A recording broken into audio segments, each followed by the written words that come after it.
ప్రపంచ వాణిజ్యానికి అవరోధంగా మారిన అమెరికా, చైనా వాణిజ్య పోరుకి కొంత ఉపశమనం లభించింది.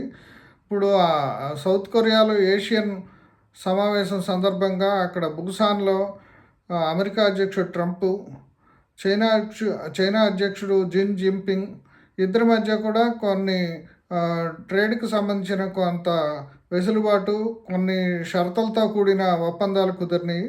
అంటే పూర్తిగా ఈ 2 దేశాల మధ్య వాణిజ్య పోరు సమస్య పోయిందంటే సమస్య పోలేదు.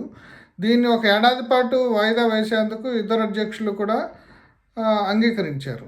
నిజానికి ఇప్పుడు నవంబర్ 1వ తేదీ నుంచి చైనాపై అమెరికా విధించిన 57% టారిఫ్లు అమల్లోకి వస్తాయి. ఆ టారిఫ్లను 10% తగ్గించేందుకు అమెరికా అధ్యక్షుడు అంగీకరించారు. అదేవిధంగా ఇప్పుడు చైనా వైపు నుంచి చూస్తే రేర్ ఎర్త్ మెటీరియల్స్పై ఇప్పుడు విధించిన రిస్ట్రిక్షన్స్ని కూడా వాళ్ళు ఒక ఏడాది పాటు సడలించడానికి అంగీకరించారు. అంటే ఈ ఒప్పందం అనేది కేవలం ఒక ఏడాది పాటు ఇద్దరికి కూడా ఇబ్బందికరంగా పరిణమించింది ఈ వాణిజ్య పోరు అనేది. అందుకనే ఒక రకంగా కొంత రిట్రీట్ కావడానికి 2 దేశాలు ప్రయత్నం చేశాయి. ఆ ప్రయత్నంలో భాగంగానే నిన్న అక్కడ బుసాన్లో చర్చలు జరిగాయి. ఆ చర్చల్లో కొన్ని షరతులతో కూడిన రాజీ కుదిరింది. అందులో ప్రధానంగా ఏంటంటే చైనా దిగుమతులపై గతంలో విధించిన 57% టారిఫ్ను 10% తగ్గించడానికి అమెరికా అంగీకరించింది. అంటే ఇప్పుడు 47% మాత్రమే టారిఫ్లు విధిస్తారు. అంటే ఇప్పుడు ఇండియాపై విధించిన 50% టారిఫ్లతో పోలిస్తే ఇప్పుడు చైనాపై కొంత తక్కువగా టారిఫ్ను విధించినట్టు ఒక 3%. ఏడాది పాటు పరస్పర టారిఫ్ల విధింపును కూడా వాయిదా వేసుకున్నాయి 2 దేశాలు. అట్లాగే రేర్ ఎర్త్ మెటీరియల్స్కి సంబంధించిన నియంత్రణ కూడా ఆపటానికి చైనా ఒప్పుకుంది. ముఖ్యంగా rare earth materials America defence పరిశ్రమని బాగా దెబ్బతీసింది. ఇప్పుడు వీటిపైన రిస్ట్రిక్షన్స్ వలన చాలా ఇబ్బంది ఏర్పడింది. అందుకని అమెరికా పరిశ్రమల నుంచి కూడా ఒత్తిడి ఉంది, అమెరికా ప్రభుత్వంపై ఒత్తిడి ఉంది. అందుకనే వీటి విషయంలో కొంత చైనా సడలింపించింది. అటువైపునేమో కొంత టారిఫ్లు తగ్గించేందుకు అమెరికా అంగీకరించింది. ఇప్పుడు ఇంతకీ ఈ 2018లో మొదలైన ఈ ట్రేడ్ వార్కి ప్రధాన కారణం ఏంటంటే చైనా అమెరికా నుంచి ఇంటెలెక్చువల్ ప్రాపర్టీస్ని దొంగిలిస్తుంది.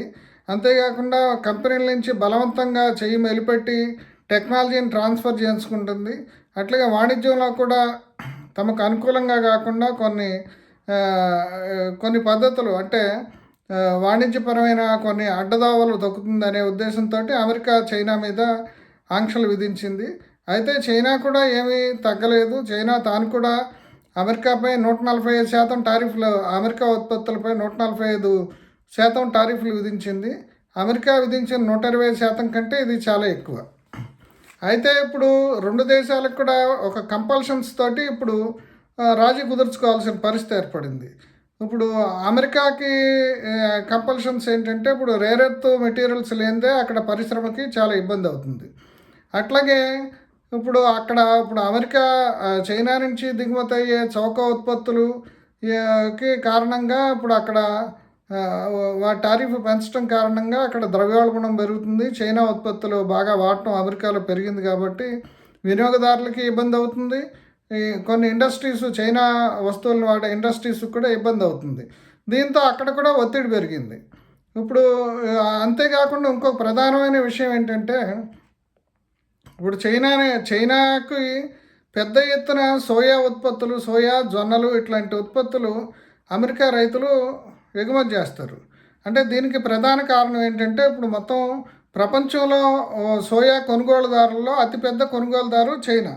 అంటే దానికి సంబంధించిన కొన్ని లెక్కలు చూద్దాం.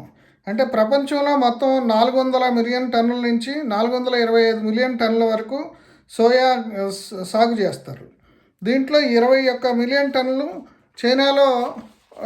చైనాలో ఉత్పత్తి అవుతుంది.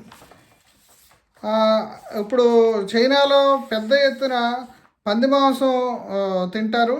ఆ పంది మాంసానికి సంబంధించిన పెద్ద పెద్ద ఫారాలు కూడా వాళ్ళు మెయింటైన్ చేస్తారు.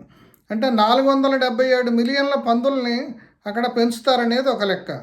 అంటే వీటి కోసం ఇప్పుడు 100 మిలియన్ టన్నుల సోయా సోయా అవసరమవుతుంది వాటి దాణాన్ని తయారు చేయడానికి.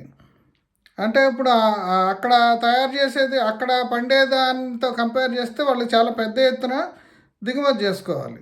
ఇప్పుడు 1990వ సంవత్సరం నుంచి కూడా అమెరికా సోయా రైతులు ప్రధానంగా చైనాని దృష్టిలో పెట్టుకుని పెద్ద ఎత్తున సోయా పండిస్తున్నారు. ముఖ్యంగా అమెరికా అధ్యక్షుడు డొనాల్డ్ ట్రంప్కి మద్దతుదారులైన నార్త్ డకోటా రైతులు, అట్లాగే రిపబ్లికన్ పార్టీకి మద్దతు ఇచ్చే రైతులు కూడా వీళ్ళంతా కూడా ఎక్కువగా చైనాకి తమ సోయాని ఎగుమతి చేస్తున్నారు. వీళ్ళందరూ కూడా ఇటీవల కాలంలో చైనా ఎగుమతులు తగ్గిపోవడం, చైనా ఏంటంటే సోయా ఉత్పత్తులను ఆపేసేసి బ్రెజిల్ నుంచి కొనుగోలు చేయడం మొదలుపెట్టింది. ఈవెన్ బ్రెజిల్ది టన్నుకి $40 ఎక్కువైనా సరే ఇప్పుడు అమెరికా మీద ప్రతీకారం తీర్చుకోవడానికి బ్రెజిల్ నుంచి కొనుగోలు చేయడంతో ఇప్పుడు అమెరికా సోయా రైతులు చాలా ఇబ్బంది పడుతున్నారు. వాళ్ళందరూ కూడా ఇప్పుడు డొనాల్డ్ ట్రంప్ మీద బాగా ఒత్తిడి తీసుకురావటం మొదలుపెట్టారు. ఇప్పుడు అందుకనే ఇప్పుడు నిజానికి భారత అమెరికా ఒప్పందం కూడా దాన్ని పెండింగ్లో ఉండటానికి కారణం ఏంటంటే అమెరికా నుంచి సోయా, జొన్నలు పెద్ద ఎత్తున దిగుమతి చేసుకోవాలి. వీటితో పాటు ఇతర వ్యవసాయ ఉత్పత్తులు, డైరీ ఉత్పత్తులు కూడా దిగుమతి చేసుకోవాలి అని చెప్పేసి ఇండియాపై అమెరికా ఒత్తిడి పెడుతుంది. అంటే ఇప్పుడు ఎందుకంటే ఇప్పుడు చైనా సోయా కొనుగోలు నిలిపివేసింది కాబట్టి ఆ మోతాదులో మనల్ని దిగుమతి చేసుకోమని చెప్పేసి కోరుతుంది. ఇది ఇట్లా దిగుమతి చేసుకుంటే భారత రైతుల నుంచి వ్యతిరేకత వస్తుందని చెప్పేసి వ్యవసాయ ఉత్పత్తుల దిగుమతికి ఇండియా ఒప్పుకోవట్లేదు. ఇది ఒక రకంగా ఇండియా కూడా ఉపశమనం. ఇప్పుడు అమెరికా ఉత్పత్తులు కొనడానికి ఒప్పుకుంది కాబట్టి ఇప్పుడు ఇండియా మీద కొంత ఒత్తిడి తగ్గే అవకాశం ఉంది. అట్లాగే ఇప్పుడు చైనాకి సంబంధించిన కంపల్షన్స్ ఏంటంటే ఇప్పుడు రేర్ ఎర్త్ మెటీరియల్స్ దాని ఎగుమతులు అమెరికాకి ఆపివేసినప్పటికీ ఇప్పుడు దానికి ఆపివేయటం వల్ల ఏంటంటే తనకు వాణిజ్యం దెబ్బతింది. ప్రపంచవ్యాప్తంగా అందరూ కూడా అమెరికాతో సహా మిగతా దేశాలు కూడా వేరే వనరులని, వేరే సబ్స్టిట్యూట్లని వీటిని వెతకటం మొదలుపెట్టినాయి. అందుకనే ఇప్పుడు అమెరికాతోటి ఇప్పుడు మనం ఈ పంతం కట్టుకుని ఇప్పుడు ఈ రిస్ట్రిక్షన్స్ కొనసాగిస్తే తమ ఆర్థిక వ్యవస్థ దెబ్బతింటుందని చైనా కూడా భయపడుతుంది. ముఖ్యంగా చైనా పరిస్థితి కూడా ఇప్పుడు ఆర్థికంగా పెద్ద బాగా లేదు కాబట్టి అమెరికాకి ఉత్పత్తులు ఎగుమతి చేయటము కూడా అవసరం. అంటే ఎంత రిస్ట్రిక్షన్స్ పెట్టుకున్నా వాణిజ్య లో భాగంగా ఇప్పుడు టారిఫ్లు పెంచినా ఏం చేసినా సరే ఎంతో కొంత రాజీ చేసుకోవాల్సిన అవసరం ఉంది. అందుకనే ఇప్పుడు చైనాని ఏదో రకంగా వంచుదామని చెప్పేసి ట్రంప్ ప్రయత్నం చేశారు, కానీ దాన్ని చైనా తల వంచకుండా నిలబడింది. అయితే ఆ నిలబడే విషయంలో కూడా ఇప్పుడు తను కొంత స్ట్రాటజీగా వ్యవహరించడము, ఇప్పుడు ఇంతకు మించి ఇంకా మనం ఈ పోరుని కొనసాగించడం వల్ల ఇరు దేశాలకి నష్టమని భావించి ఏదో రకంగా ఇద్దరు సర్దుబాటు చేసుకున్నారు. ఆ సర్దుబాటు ఫలితంగానే ఇప్పుడు నిన్న ఏషియాన్లో ఇప్పుడు ఈ ఒప్పందం కుదిరింది.